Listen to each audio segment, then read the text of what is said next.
saya Klima dari jurusan Administrasi Publik kelas 2D. Pada kesempatan kali ini, saya ingin menjelaskan sedikit tentang inovasi pelayanan publik. Yuk kita simak bersama.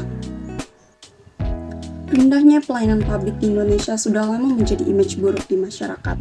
Hampir semua masyarakat yang pernah berurusan dengan birokrasi pemerintah selalu melontarkan keluhan, tuntutan, dan kecewaan karena tidak layaknya birokrasi dalam pelayanan publik.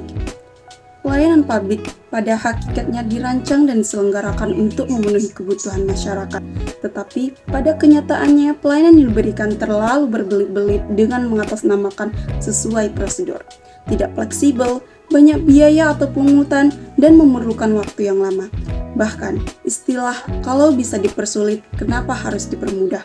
Kalau bisa diperlama, kenapa harus dipercepat? Kalau bisa dipermahal, kenapa harus dipermurah? Sudah melekat pada birokrasi di Indonesia. Dari sinilah kemudian mulai dipikirkan bagaimana agar pelayanan pada birokrasi bisa memenuhi keinginan masyarakat pengguna jasa layanan.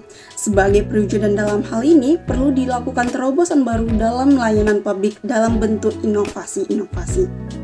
Selanjutnya, apa sih inovasi itu? Disebutkan oleh Said dan Susanto 2007 bahwa inovasi dimaknai sebagai suatu perubahan yang terencana dengan memperkenalkan teknologi dan peralatan baru. Dalam artian luas, inovasi tidak hanya sebatas membangun dan membarui, namun juga dapat didefinisikan yaitu memanfaatkan ide-ide baru, menciptakan produk, proses, dan layanan. Maka, inovasi dalam pelayanan publik bisa diartikan sebagai pembaruan kreativitas ciptaan baru dalam perbaikan kualitas layanan yang memuaskan pengguna layanan dan masyarakat. Selanjutnya, kenapa sih harus ada inovasi? Inovasi menjadi suatu tuntutan masyarakat bagi instansi pemerintah dalam peningkatan pelayanan publik. Inovasi sebagai langkah solutif dalam menghadapi persoalan-persoalan pelayanan publik dan upaya untuk mengikuti perkembangan zaman yang terus berubah dan berkembang. Ada beberapa prinsip inovasi pelayanan publik, di antaranya yang pertama, keuntungan relatif. Sebuah inovasi harus mempunyai keunggulan dan nilai lebih dibanding dengan inovasi sebelumnya. Selalu ada sebuah nilai kebaruan yang melekat dalam inovasi yang menjadi ciri yang membedakannya dengan yang lain. Yang kedua, kesesuaian.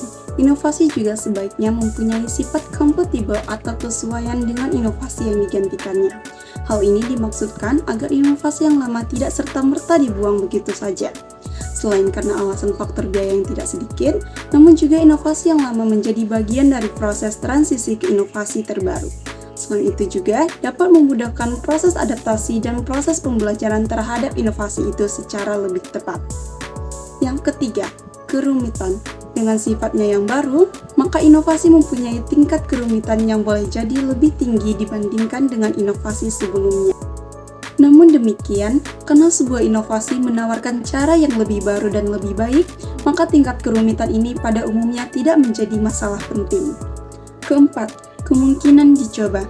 Inovasi hanya bisa diterima apabila telah teruji dan terbukti mempunyai keuntungan atau nilai lebih dibandingkan dengan inovasi yang lama. Sehingga, sebuah produk inovasi harus melewati fase uji publik, di mana setiap orang atau pihak mempunyai kesempatan untuk menguji kualitas dari sebuah inovasi tersebut. Yang kelima, kemudahan. Sebuah inovasi harus juga dapat diamati dari segi mana ia bekerja dan menghasilkan sesuatu yang lebih baik. Faktor pendukung inovasi pelayanan publik. Yang pertama, faktor kesadaran aparatur. Faktor kesadaran aparatur menjadi sumber kesungguhan dedikasi dan disiplin dalam melaksanakan tugas pokok dan fungsi sebagai pelayan masyarakat. Yang kedua, faktor aturan dalam pelaksanaan pelayanan publik. Dalam memberikan pelayanan publik, aparatur sudah memahami dan melaksanakan aturan-aturan yang ditetapkan dalam standar operasional prosedur atau SOP dan standar pelayanan SP sebagai petunjuk proses pelayanan publik. 3. Faktor organisasi dalam pelaksanaan pelayanan publik. Kerjasama dan koordinasi untuk menjalankan setiap jenis pelayanan publik sesuai dengan porsinya masing-masing.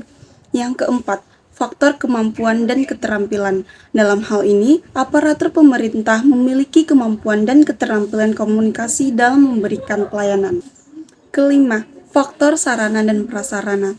Faktor sarana dan prasarana yang dimaksud di sini adalah segala jenis peralatan, perlengkapan kerja, dan fasilitas lainnya yang berfungsi sebagai alat utama dalam pelaksanaan pekerjaan, juga berfungsi sebagai rangka kepentingan orang-orang.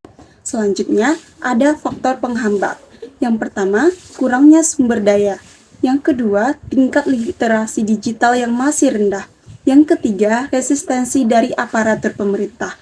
Yang keempat, ada ketidakpastian hukum dan regulasi. Ada contoh inovasi pelayanan publik yang sudah diterapkan di Indonesia. Yang pertama, kotak pengaduan kritik dan saran pada rumah sakit sudah dapat diakses secara online.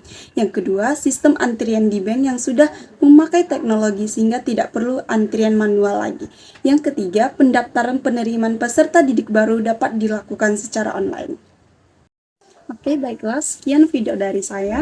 Saya akhiri. Assalamualaikum warahmatullahi wabarakatuh. Dadah.